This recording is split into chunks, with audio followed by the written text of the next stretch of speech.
Selamat pagi, salam sejahtera, sahabat Zero to Zero. Pagi ini kita bertemu lagi. Ya, cuaca cerah tadi hujan semalaman. Nah, ini saya ingin kita membaca di dalam surat Yakobus pasal yang keempat, satu perikop dalam ayat 13 sampai ayat 17. Judulnya adalah Jangan Melupakan Tuhan dalam Perencanaan.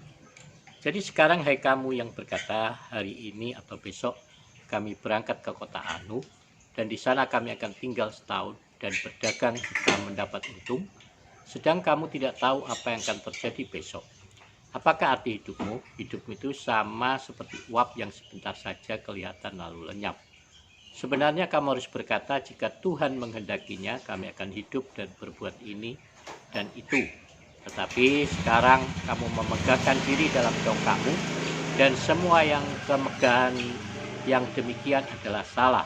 Jadi jika seorang tahu bagaimana ia harus berbuat baik, tetapi ia tidak melakukannya, ia berdosa. Puji Tuhan. Pandemi corona ini, saudara, menjungkir balikkan semua program, semua acara yang sudah direncanakan di gereja-gereja dan mungkin juga apa yang kita rencanakan di dalam hidup kita, ya. Ada rencana belibur, rencana mudik, mungkin dari kita sudah berapa membeli tiket itu jauh-jauh hari, ya. Jadi ada Pak Juri juga beli tiket untuk keponakannya mau rencana sekolah di Bontang. Akhirnya nggak jadi, saudara, malah sudah direfund udah hampir 2 bulan, ya, uangnya juga belum cair-cair. Biasanya 2 minggu sudah cair, ya.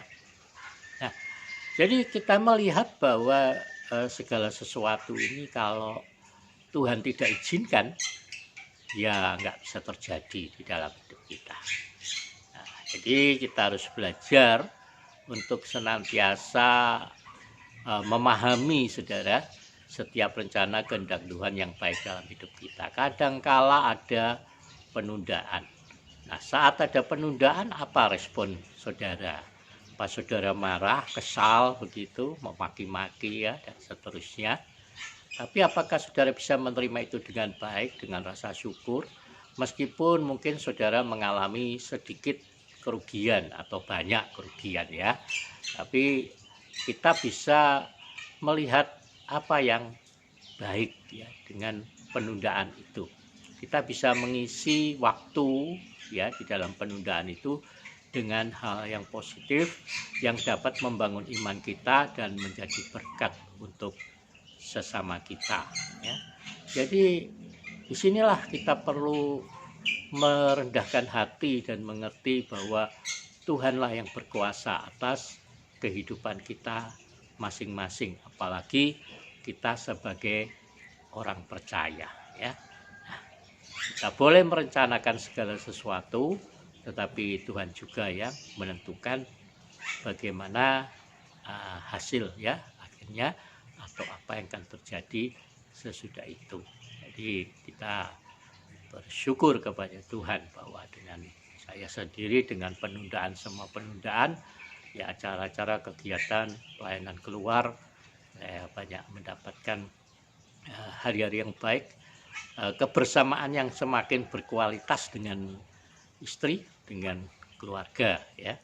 Nah, tetapi hal yang menarik kalau kita baca di dalam perikop ini, di dalam ayat yang ke-17 itu dikatakan, jadi jika seorang tahu bagaimana ia harus berbuat baik tetapi ia tidak melakukannya, ia berdosa.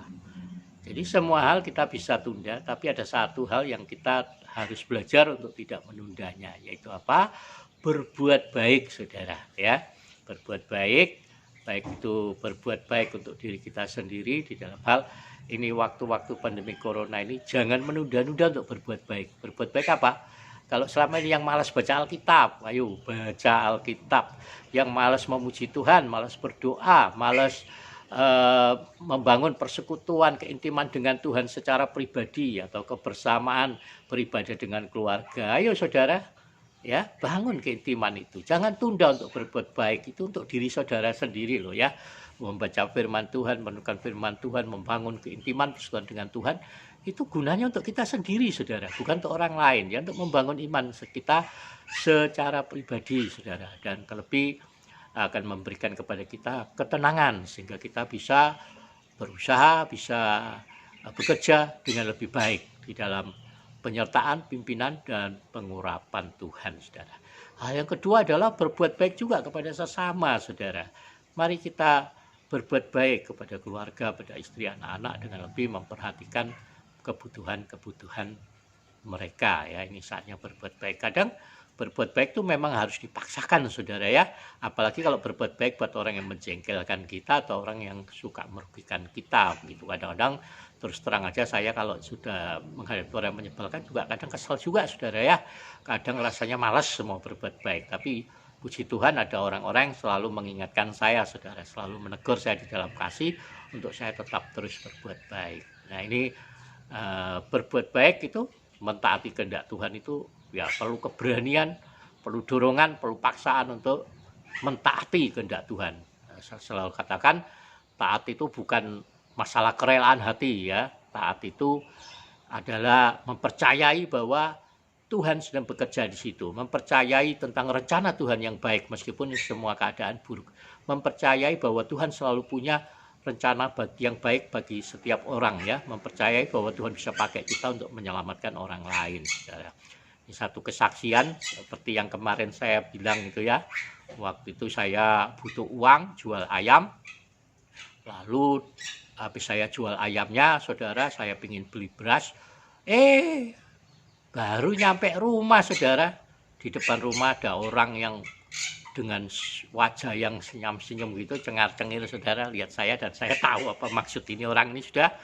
Ternyata benar saudara, dia mau minta uang saudara. Dan permintaannya itu persis sesuai dengan jumlah uang yang saya punya saudara. Nah gimana, sedangkan saya sendiri butuh beras ya, mau beli beras saudara ya. Saya kesel saudara, jadi udah tahu kan orangnya juga bikin kesel gitu. Jadi saya katakan udah nanti aja balik ya, saya bukan tidak ada uangnya, saya ada uang nih baru jual ayam, tapi uangnya saya butuhkan untuk beli beras saudara, jadi tidak usah balik sana, pergi ya. Jadi orang itu pergi, saya masuk rumah saudara, tapi sementara saya berjalan masuk ke dalam rumah, Roh Kudus menegur saya dalam hati saya, Ipap, dia membutuhkannya, apa yang dia minta itu ada sama kamu, kenapa kamu menahannya? Nah firman Tuhan katakan kan seperti itu, kalau orang meminta sesuatu lalu yang dia minta itu ada pada kita, jangan berkata bilang balik besok gitu ya. Jadi saya belajar untuk mentaati firman, belajar untuk mentaati kehendak Tuhan untuk berbuat baik. Jadi saya keluar, panggil orang itu ya, lalu terus terang aja ya, sambil ngomel-ngomel saya ngasihnya saudara, ini sebetulnya saya perlu ini ya, tapi karena Roh Kudus menyuruh saya untuk memberikannya kepada kamu, saya akan berikan saudara ya. Meskipun orangnya nggak pernah kembaliin uangnya sampai sekarang, tapi Tuhan dengan caranya saudara memberkati saya lebih dari apa yang saya berikan ya, sehingga saya bukan hanya bisa membeli beras tapi bisa membeli kebutuhan yang lain pada saat itu. Langsung malamnya Tuhan jawab saudara ya, melalui berkat yang Tuhan berikan melalui anak Tuhan yang datang dengan persoalan tapi juga datang untuk membawa berkat buat saya saudara. Puji Tuhan, Tuhan memberkati kita semuanya. Salam sehat, salam sejahtera, stay at home, jaga kesehatan di rumah masing-masing sampai ya nanti kita bisa berkumpul kembali, bertemu kembali. Tuhan Yesus memberkati kita semuanya. Amin.